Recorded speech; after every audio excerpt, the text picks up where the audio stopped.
नमस्कार दोस्तों, स्वागत है आपका भूगोल की पाठशाला बाई आयुषी जायसवाल में। आज हम जानेंगे पृथ्वी की आंतरिक संरचना के बारे में। हमारी धरती बाहर से तो चट्टानी और ठोस लगती है, लेकिन इसके अंदर कई परतें छुपी हुई हैं, बिल्कुल एक प्याज की तरह। तो चलिए शुरू करते हैं इस रोमांचक यात्रा की शुरुआत धरती के केंद्र तक।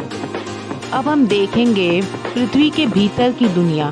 आखिर पृथ्वी के भीतर की दुनिया क्या है? क्या आपने कभी सोचा है कि हमारी पृथ्वी के अंदर क्या होता है? क्या यह पूरी तरह से ठोस है या अंदर कुछ गर्म द्रव रूप में बह रहा है? असल में हम सीधे पृथ्वी के केंद्र तक नहीं पहुंच सकते, क्योंकि वहां तापमान हजारों डिग्री सेल्सियस और दाब इतना ज़्यादा होता है कि इंसान वहां जीवित नहीं रह सकता। तो फिर वैज्ञानिकों ने पृथ्वी के अंदर की जानकारी कैसे पाई? इसके लिए उन्होंने कई वैज्ञानिक विधियां अपनाई, जैसे भूकंपीय तरंगों का अध्ययन, ज्वालामुखी की गतिविधियां, गहरी खुदाई और उल्कापिंडों का विश्लेषण। अब हम जानेंगे पृथ्वी की आंतरिक संरचना के मुख्य स्रोत क्या हैं। पहला प्रत्यक्ष स्रोत जो है, जिसे डायरेक्ट सोर्सेज कहते हैं। दूसरा अप्रत्यक्ष स्रोत यानी इनडायरेक्ट सोर्स। प्रत्यक्ष स्रोत में है गहराई तक खुदाई यानी ड्रिलिंग, ज्वालामुखी विस्फोट यानी वॉल्केनिक इरप्शन और खनिज और चट्टानों का अध्ययन। ये सब करके हम पृथ्वी की आंतरिक संरचना का पता लगा सकते हैं।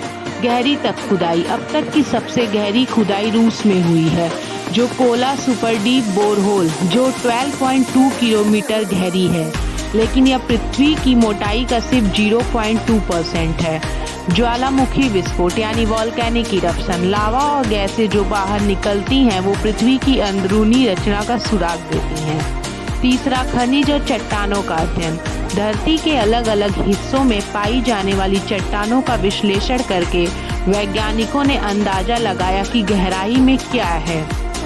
अब दूसरा है अप्रत्यक्ष स्रोत यानी इनडायरेक्ट सोर्स, जिसमें पहला है भूकंपीय तरंग यानी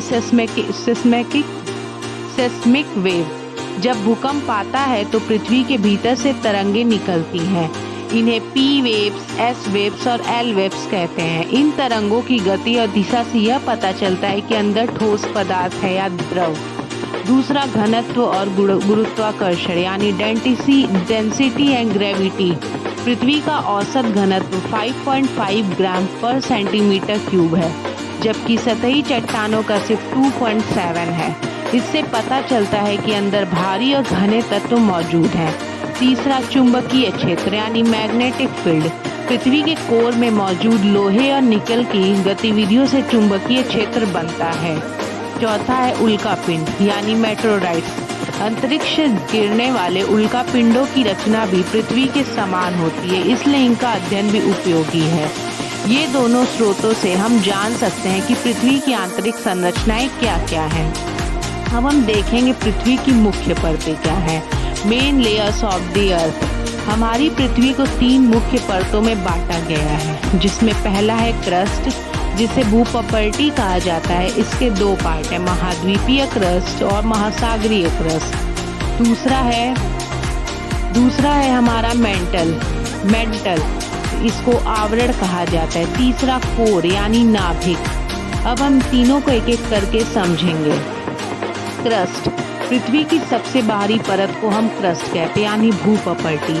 इसकी मोटाई महासागर में 5 से 10 किलोमीटर, महाद्वीप में 35 से 70 किलोमीटर है। इसके 2 मुख्य प्रकार होते हैं, पहला कॉन्टिनेंटल क्रस्ट और दूसरा ओसेनिक क्रस्ट। महाद्वीपीय क्रस्ट जो सिलिका और एल्यूमिनियम से बनी होती है, जिसको सियाल कहा जाता है।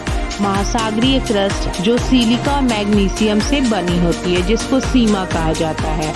कॉन्टिनेंटल क्रस्ट यह पृथ्वी की वह बाहरी कठोर परत है जो महाद्वीपों के नीचे पाई जाती है। यह मुख्यतः भूभागीय क्षेत्रों को ढकती है।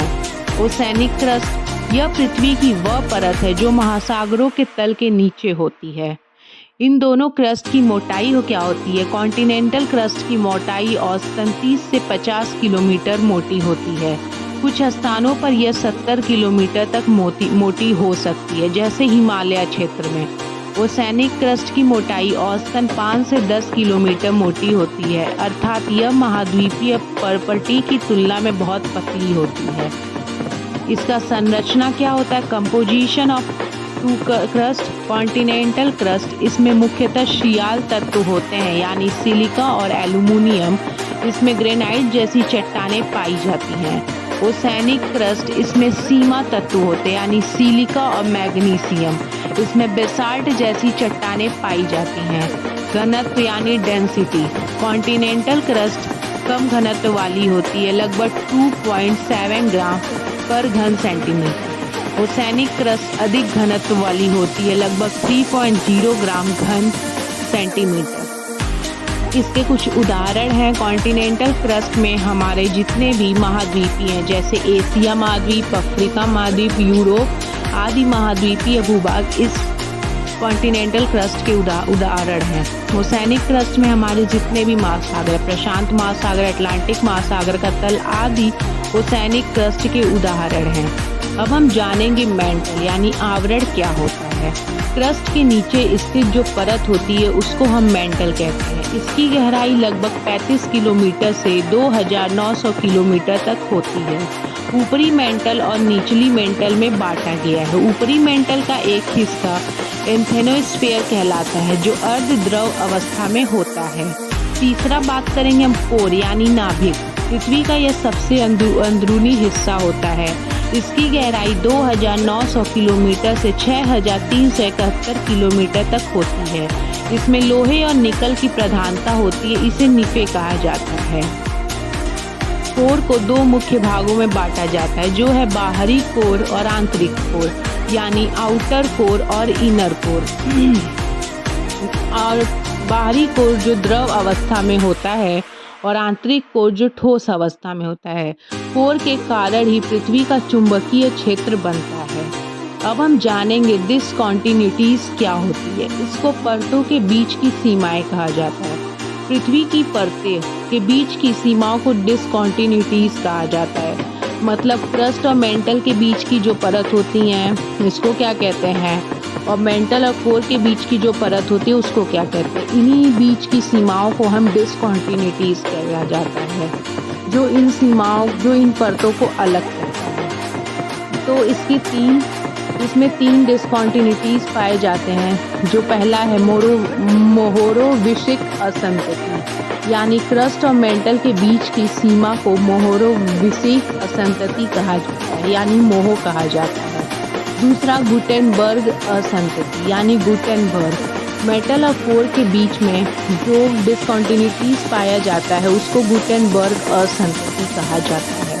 लेहमैन असंतति, बाहरी और आंतरिक कोर के बीच जो सीमा पाई जाती है उसको लेहमैन असंतति कहा जाता है। तो दोस्तों, आज के इस वीडियो में बस इतना ही। आज के वीडियो में हमने जाना है कि पृथ्वी के भीतर की दुनिया कैसी होती है और पृथ्वी की आंतरिक संरचना के मुख्य स्रोत क्या क्या हैं, जिसमें हमने पढ़ा प्रत्यक्ष स्रोत और अप्रत्यक्ष स्रोत। और फिर हमने जाना है लेयर्स ऑफ द अर्थ, यानी पृथ्वी की मुख्य परतें क्या क्या हैं, जिसमें से हमने समझा क्रस्ट को, मेंटल को और कोर को। और हमने डिसकंटिन्यूटीज को भी इस वीडियो में कवर किया है। तो दोस्तों, आज के लिए बस इतना ही। अब अगले वीडियो में हम मिलते हैं अगले टॉपिक के साथ। तो दोस्तों, अगर आपको यह वीडियो पसंद आया हो तो प्लीज़ हमारे चैनल को सब्सक्राइब कीजिए, लाइक कीजिए और शेयर कीजिए। धन्यवाद।